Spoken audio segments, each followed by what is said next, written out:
자, 오늘은 이제 구원론 5번째입니다. 우리 바로 회개라는 주제로 같이 오늘 말씀 나누도록 하겠습니다.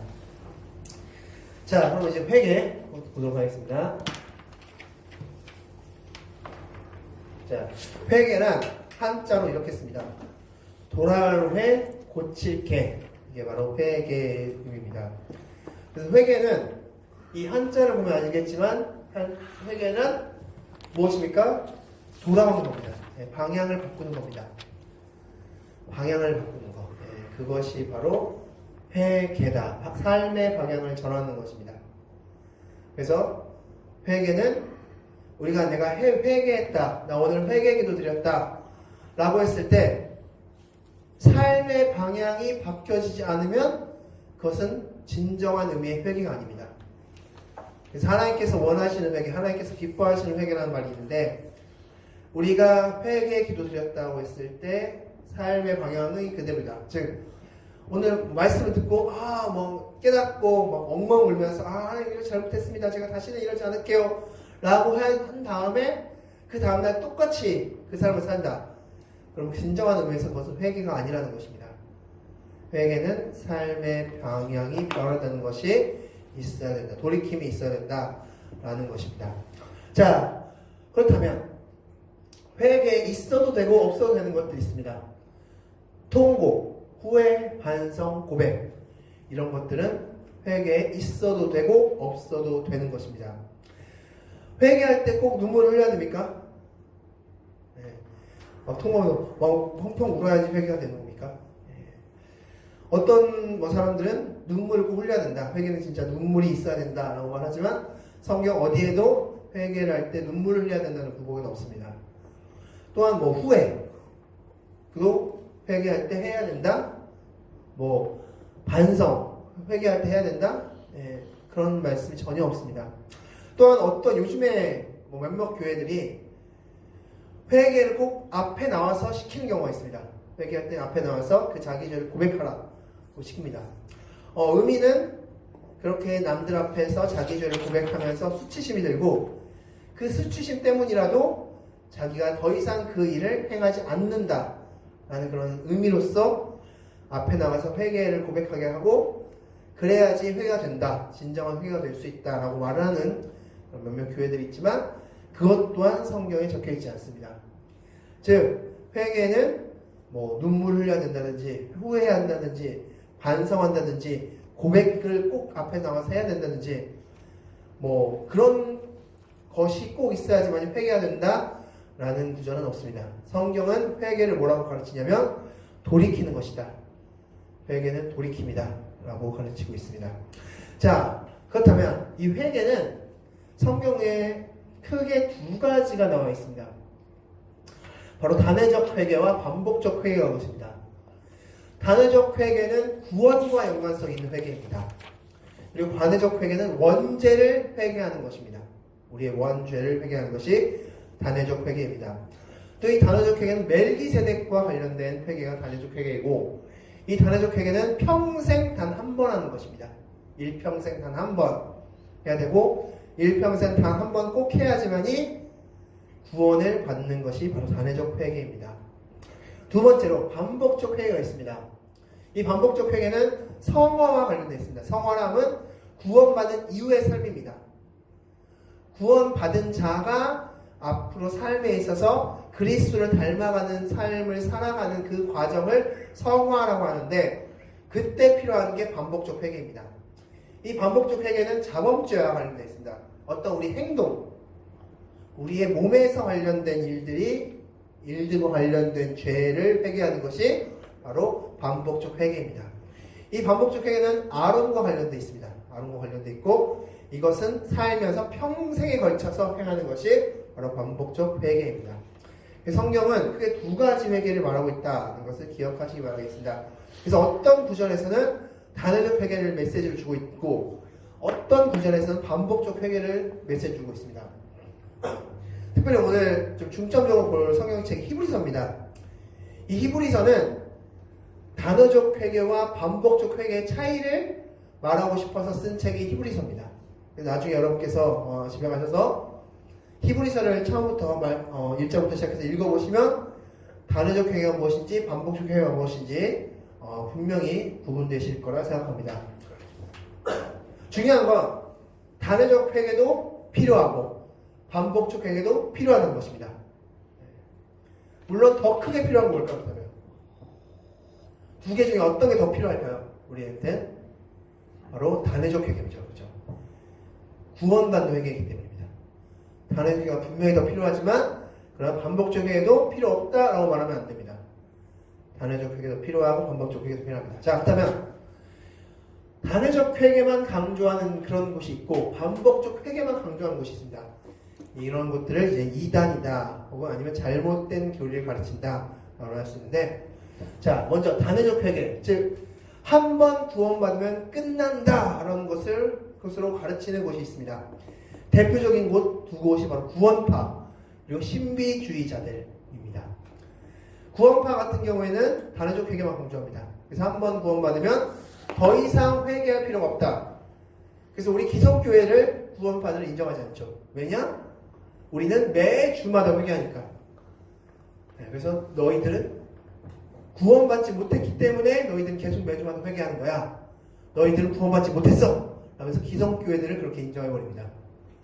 즉 지금 그들이 범하는 오류는 무엇입니까? 회개를 단회적 회개만 인정하고 있는 것입니다.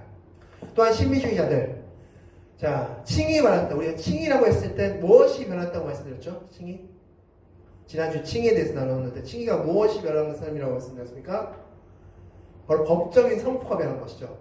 우리의 상태가 변한 것이 아니라 법적인 선포가 변한 것인데, 이 신비주의자들은 한번 신비로운 경험을 하고 뭔가 선해지는 경험을 한 다음에, 그러면서 회개의 경험을 한 다음에 그 다음에 자신이 완전히 천사가 된 것처럼 오해를 해버립니다. 그래서 나는 죄를 짓지 않는 존재가 되었어 라고 해버립니다. 그래서 이 신비주의자들도 역시 단회적 회개, 신비로운 한 번의 회개의 경험, 그것만을 강조하고 그 나머지는 나는 이미 신비로운 존재가 되었기 때문에 나는 회개할 필요성이 없는 존재가 되었습니다 라고 이야기하는 존재들이, 그런 사람들이 바로 신비주의자들입니다. 그래서 역시 신비주의자들도 역시 단회적 회개만을 인정하고 있습니다. 자, 단회적 회개도 필요하지만 또한 무엇도 필요합니까? 반복적 회개도 필요합니다. 두 가지 다 인정해야지만 올바른 회개를 하는 겁니다. 그렇다면 두 번째, 반복적 회개만 인정하는 곳이 있습니다. 먼저 카톨릭이죠. 이 반복적 회개만 인정한다는 것은 무엇이냐면 회개를 통해서 구원받으려고 하는 것입니다. 회개하면서 구원받으려고 하는 것입니다. 근데 이 회개가 바로 반복적 회개, 즉 육적 회개만을 해서 구원받으려고 하는 사람들이 바로 반복적 회개만을 주장하는 것입니다.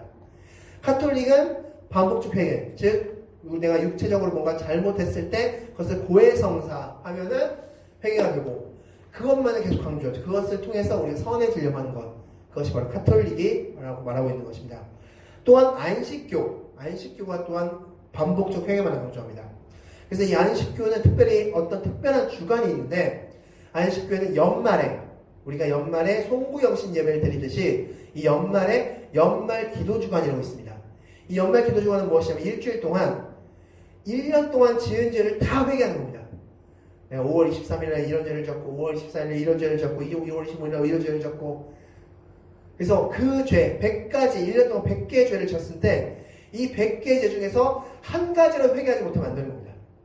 그래서 일주일 아예 통으로 100 빼서 이 동안 그 1년 동안 지었던 죄들, 그동안 고백하지 못했던 죄들, 그것들을 싹 다 고백하는 주간이 바로 연말회 기도 주간입니다.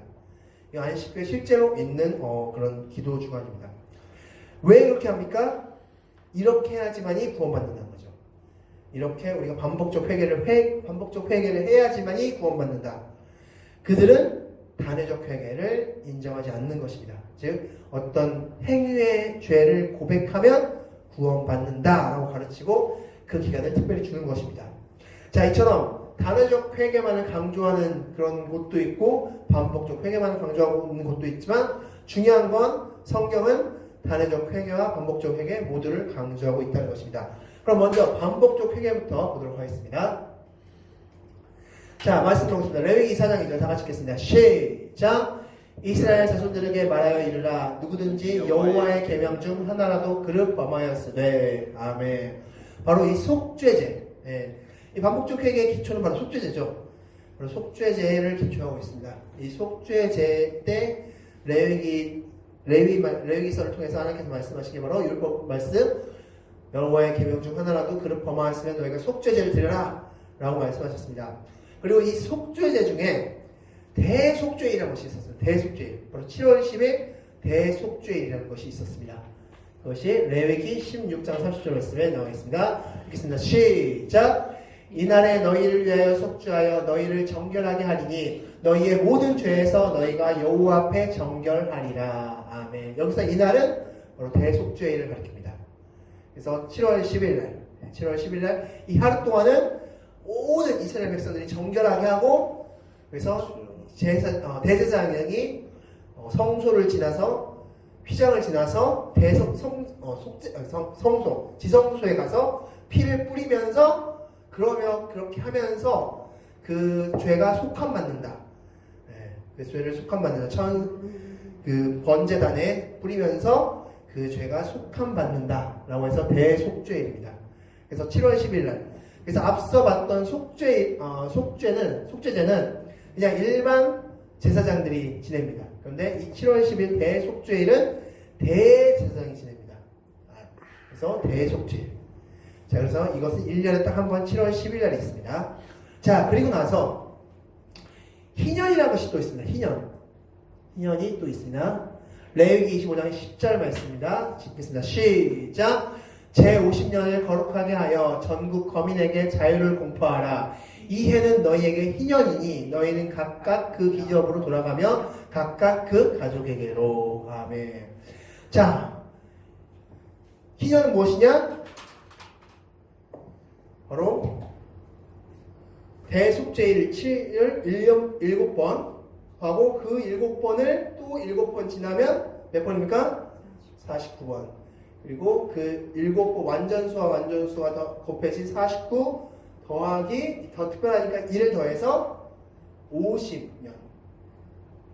그래서 이 말씀이 선포된 지 50년이 지난, 즉 대속죄일이 50번째 되는 그 날을 가르쳐서 우리는 희년이라고 봅니다. 희년. 기쁠 희자 써서 희년.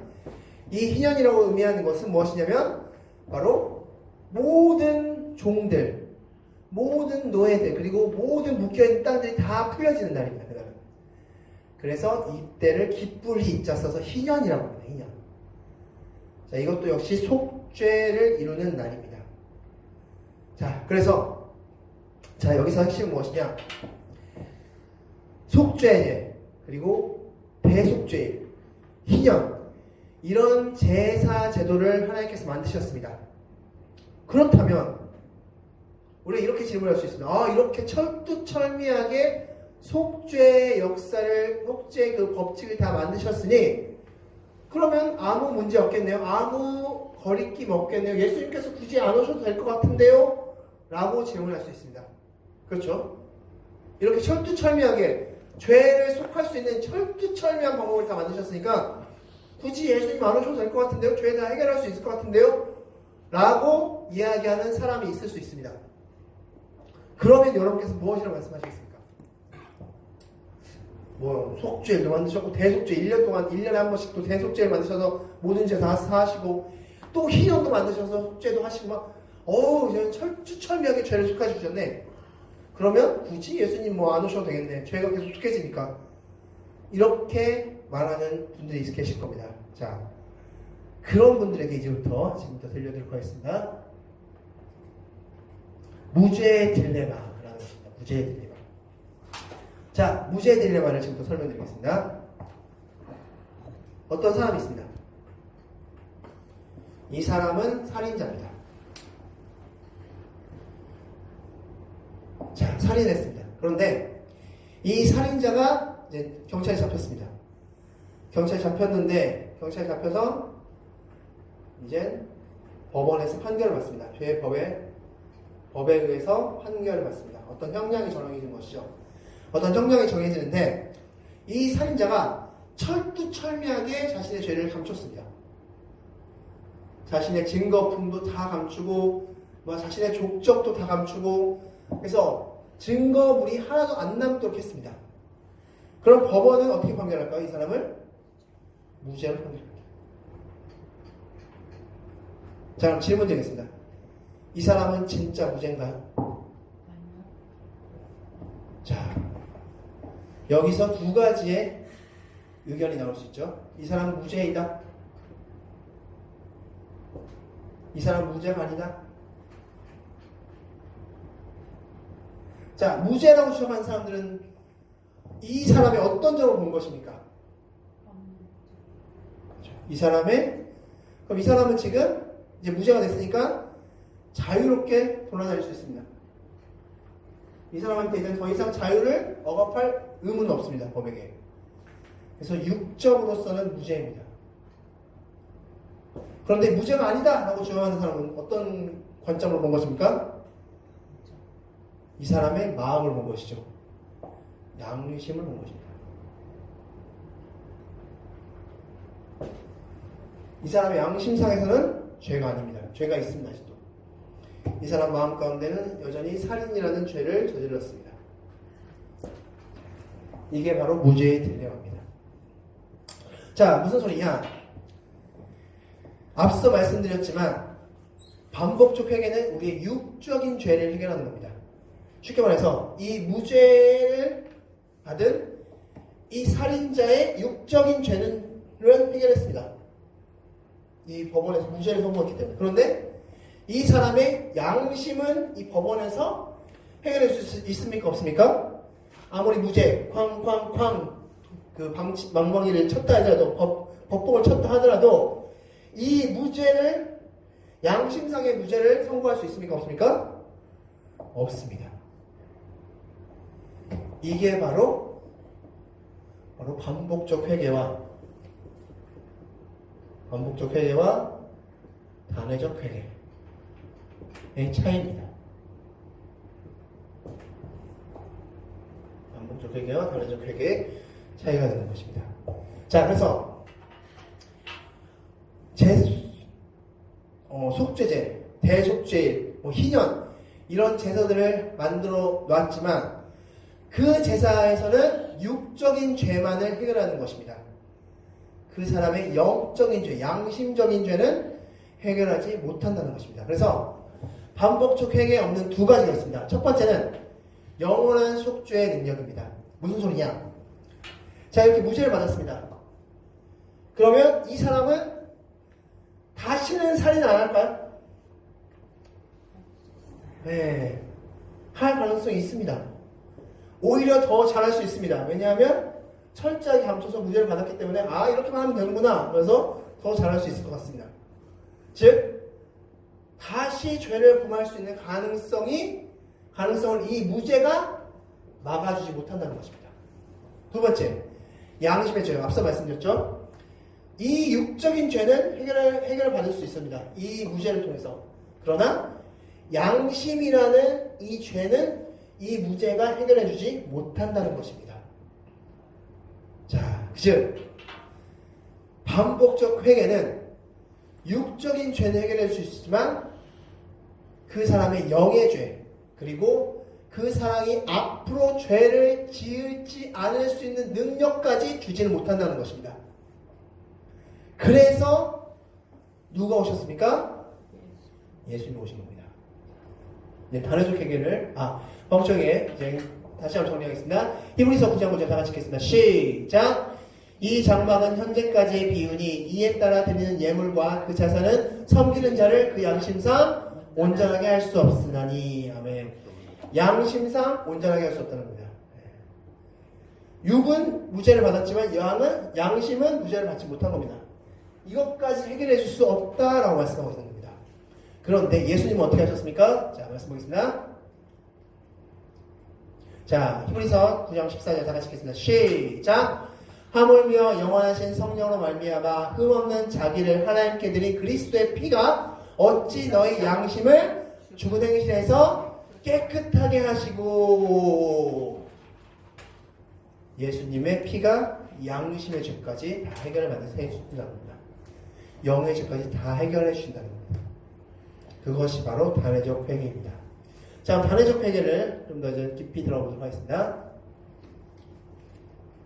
자, 히브리서 단회적 회개에 대한 것을 알기 위해서 우리가 먼저 멜기세덱이라는 존재에 대해서 우리가 알아야 되는데, 이 멜기세덱은 성경에 총 3번 나옵니다.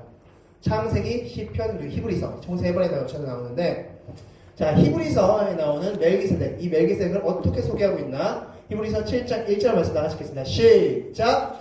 이 멜기세덱은 살렘 왕이요 지극히 높으신 하나님의 제사장이라 여러 왕을 쳐서 죽이고 돌아오는 아브람을 만나 복을 빈 자라. 아멘. 자, 이 멜기세덱을 누구라고 표현하고 있습니까? 지극히 높으신 하나님의 제사장. 자, 오늘의 포인트는 멜기세덱은 제사장입니다. 자, 계속해서 보겠습니다. 히브리서 7장 2절 다 같이 읽겠습니다. 시작! 아브라함이 모든 것의 10분의 1을 그에게 나누어 주니라. 그 이름을 해석하면 먼저는 의의 왕이요 그 다음은 살렘 왕이니 평강의 왕이요. 자, 이 아브라함이 멜기세덱을 만나는 장면이 창세기 14장에 나옵니다. 창세기 14장 20절 다 같이 읽겠습니다. 시작! 너희 대적을 내 손에 붙이신 지극히 높으신 하나님을 찬송할지로다 하매 아브라함이 그 얻은 것에서 10분의 1을 멜기세덱에게 주었더라 하면서 처음에 이제 성경에 멜기세덱이 창세기 14장에 처음 등장합니다. 자, 이 멜기세덱에게 아브라함이 10분의 1을 드립니다.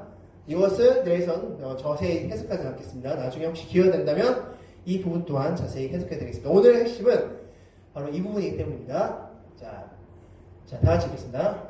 히브리서 7장 3절 다 같이 읽겠습니다. 시작! 아버지도 없고 어머니도 없고 족보도 없고 시작한 날도 없고 생명의 끝도 없어 하나님의 아들과 닮아서 항상 제사장으로 있느니라. 아멘. 누구랑 닮았다 말씀하셨습니까? 하나님의 아들 누굴까요? 예수죠. 예수님, 예수 그리스도. 자, 예수님과 닮아서 항상 무엇이 있다? 어떤 직분에 있다? 제사장 직분에 있다. 자, 멜기세덱이 제사장입니다.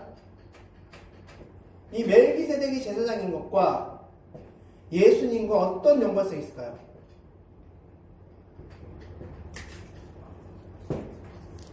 자, 멜기세덱은 무엇이라고 말씀드렸습니까? 제사장이죠. 자, 그런데 멜기세덱 제사장입니다. 그런데 예수님을 하나님이 뭐라고 설명하셨는지, 뭐라고 지칭하셨는지 보시기 바랍니다. 자, 다 같이 읽겠습니다. 시작! 하나님께 멜기세덱의 반차를 따른 대제사장이라 칭하심을 받으셨느니라. 아멘. 하나님께서 예수님을 가리켜서 뭐라고 칭하셨냐면 히브리서 5장 10절 말씀에 멜기세덱의 반차. 멜기세덱의 반차. 반차가 뭘까요? 네, 계열이라는 뜻입니다. 계열. 그 계열. 네. 그래서 멜기세덱의 반차라고 했을 때는 예수님이 멜기세덱의 계열에 있다라는 것입니다. 자, 질문 드리겠습니다. 원래 제사장이 되려면 어떤 족보에 있어야 됩니까? 구약시대 때. 제사장 족보는 어디 족보였죠? 12지파 중에? 레위지파죠. 레위지파에 있는 바로 아론 족보. 아론. 이 아론이 제사장의 족보죠. 이 아론 족보로 있어야지만이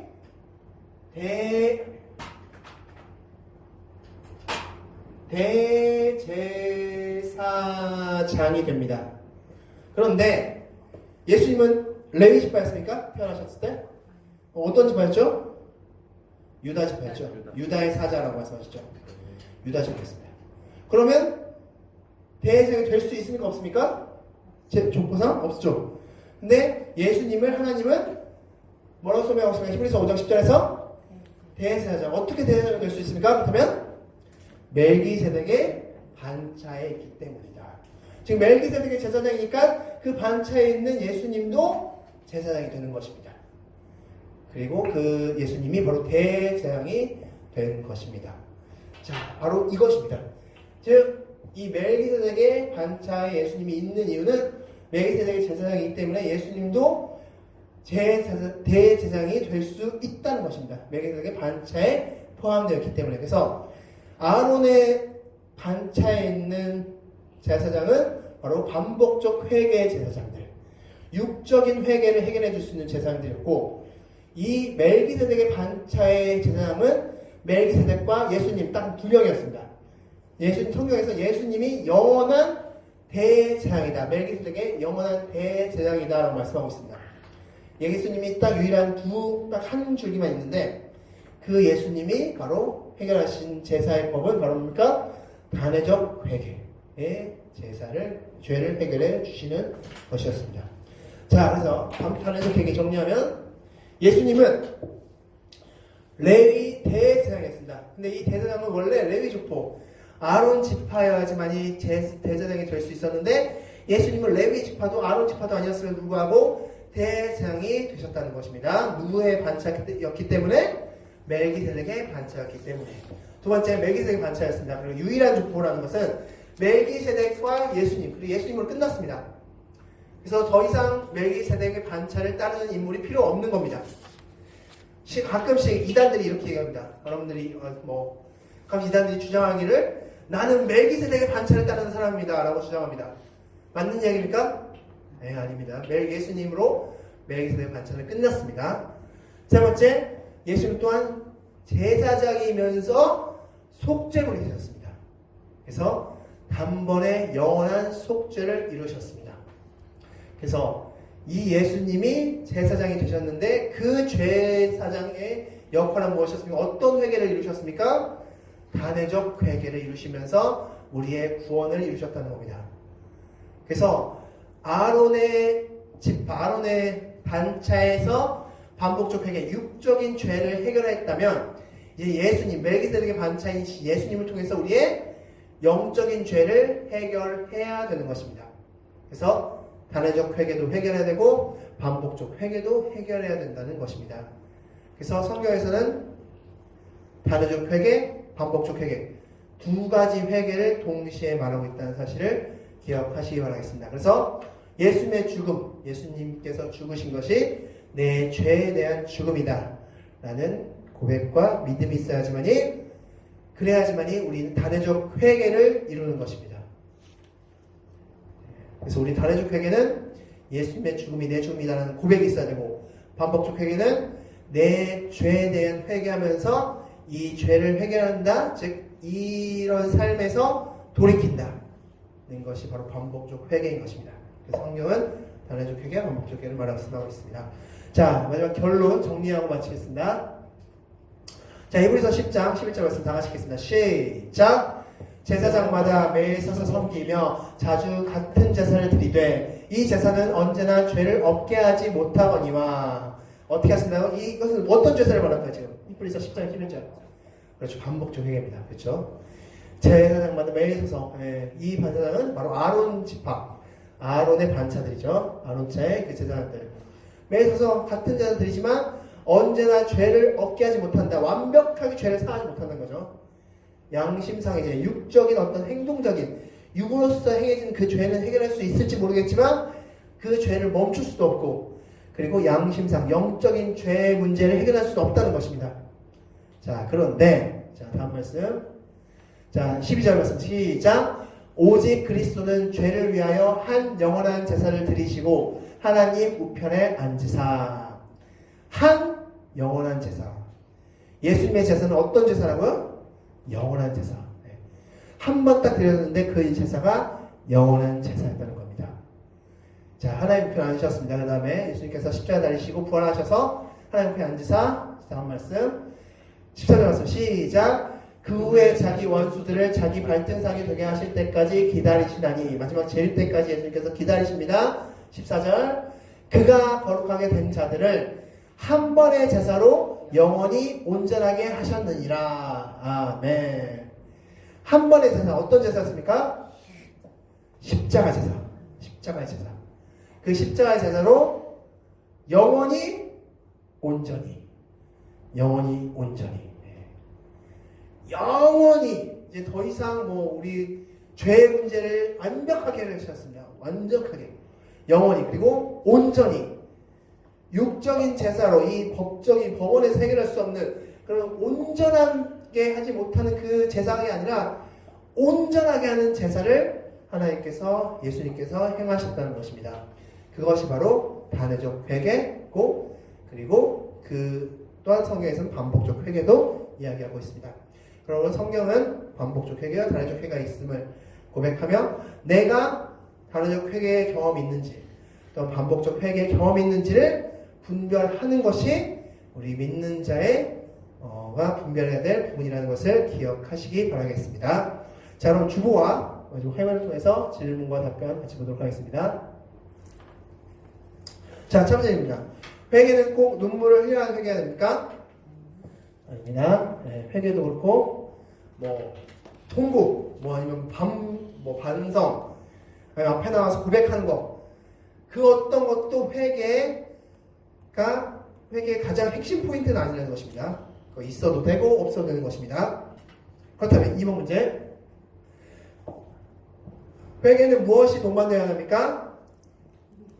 자, 돌이킴이 동반되는 것입니다. 회개의 뜻 자체가 돌이킨다는 것입니다. 네, 돌이킵니다. 회개는 돌이킴이 동반되어야 됩니다. 세 번째 질문. 회개는 크게 두 가지가 있는데 무엇과 무엇입니까? 단회적 회개와 반복적 회개. 단회적 회개와 반복적 회개가 있습니다. 단회적 회개는 일생에 단 한 번, 반복적 회개는 평생을 살면서. 단회적 회개는 영적인 문제, 반복적 회개는 육적인 문제. 단회적 회개는 멜기세덱과 관련된 회개, 반복적 회개는 아론 지파와 관련된 회개가 있는 것입니다. 그래서 단회적 회개, 반복적 회개 두 가지의 회개가 있다는 것입니다. 반복적 회개 없는 두 가지 무엇이었습니까? 영원한 숙제 자, 두 가지는 뭐냐? 영원한 속죄와 영의 회개가 없습니다. 네. 그래서 영원한 속죄, 즉 이 사람이 죄를 지었습니다. 그래서 무죄를 선고받았습니다. 그렇다고 해서 이 사람이 죄를 더 이상 안 지을 수 있습니까? 아니죠. 그러나 예수님의 그 회개, 예수님의 그 제사는 우리를 죄에서 구해줄 수 있는 제사였습니다. 그리고 영을 깨끗하게 하는, 원죄를 해결하는 그런 제사였습니다. 자, 다음 있습니다. 예수님은 누구의 반차이며 직분은 무엇입니까? 멜기세덱. 네, 멜기세덱의 반차이며 직분은 제사장. 네, 대제사장, 제사장. 그래서 멜기세덱의 반차이며 제사장의 직분을 가지셨습니다. 그래서 원래는 아론의 족보가 아니었기 때문에 제사장의 직분, 대제사장의 족보도 가질 수 없었지만 멜기세덱의 반차였기 때문에 제사장 혹은 대제사장의 족보를 가질 수 있었던 것입니다. 6번.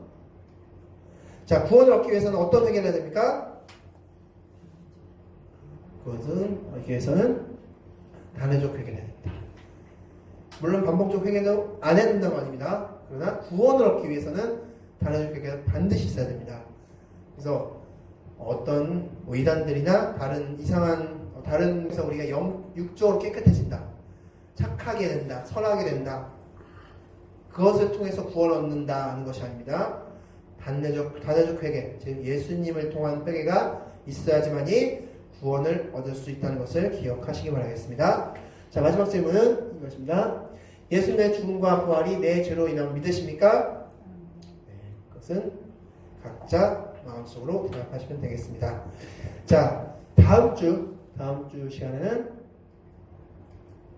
믿음에 대해서, 그렇다면 믿음이란 무엇이냐, 성경에서 말하는 믿음이란 정확히 어떤 것이냐, 우리가 믿음에 대해서도 많이 오해하는 부분들이 있습니다. 그래서 믿음이 무엇인지를 다음 주에 같이 나누도록 하겠습니다. 우리 마지막으로 정리하고 마치도록 하겠습니다.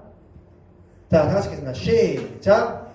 단회적 회개를 통해 얻은 구원은 예수님이 누구신지 알게 하고 죄된 육체로 인한 죄를 해결하는 반복적 회개는 예수님의 형상을 닮아가게 한다. 그래서 구원을 통해서 예수님이 누구신지 알고 반복적 회개를 통해서 예수님을 닮아가는 우리가 되어야 될 줄 믿습니다. 기도하겠습니다.